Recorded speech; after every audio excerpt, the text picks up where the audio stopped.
51ভুক্ত পরিবারের 4 জন 5 জন সদস্য এক পরিবারে, 4-5 জন সদস্যের মধ্যে প্রত্যেকেই নেশাব পরিমাণ মালের মালিক, তো সকলকেই কোরবানি করতে হবে, সকলের উপর কোরবানি করা উচিত।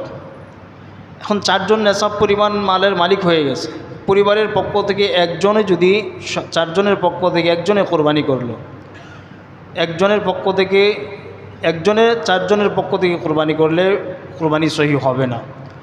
তো 4 জন নেশাব পরিমাণ মালের মালিক, পরিবারের 4 জন সদস্য 4 জনই নেশাব পরিমাণ মালের মালিক, তো 4 জনকে কোরবানি করতে হবে, সেটা এক পশুতে হোক অথবা ভিন্ন পশুতে হোক।